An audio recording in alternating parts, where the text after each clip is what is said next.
We shouldn't be doing this today because we all supposed to be friends, right? But here. You're right, I'm sorry. I shouldn't have said that.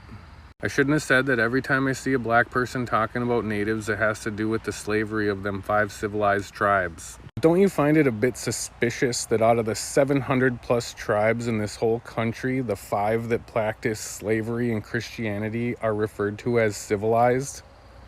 And my point still stands, okay?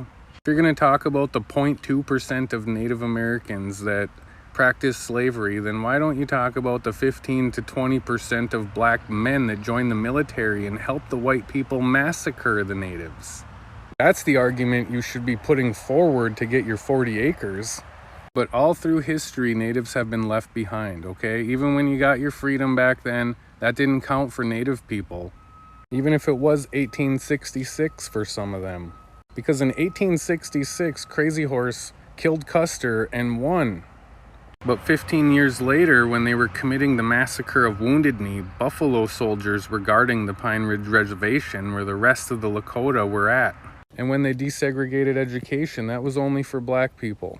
All of the native children all across the country were all being taken away from their homes at around 5 years old and put into those torture Christian re-education camps, where they were used for child slave labor.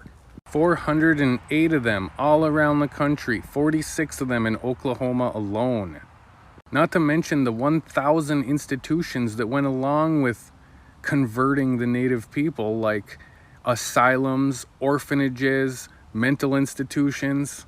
When Martin Luther King got the Civil Rights Act passed, we still got left in the dust.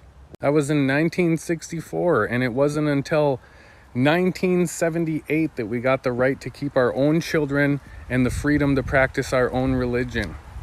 Now that the federal boarding schools came out this summer, I haven't heard anybody talking about that. When they started finding thousands and thousands of native child bodies next to churches, I didn't hear anybody talking about that. So it does feel like as Native American people, we're on our own. Native Americans deserve reparations for what happened to us. They sterilized 25% of our women in the 1970s. That would probably equal about 5 to 7 million more natives that would be alive today if they didn't do that. That's why there's 3 times more black people in my country than there are of my people. So it looks and feels like in this day and age that the black people are trying to overshadow the Native American struggle because they don't want us to get reparations before they get reparations. Black people still have a whole continent full of their people. This is supposed to be full of my people.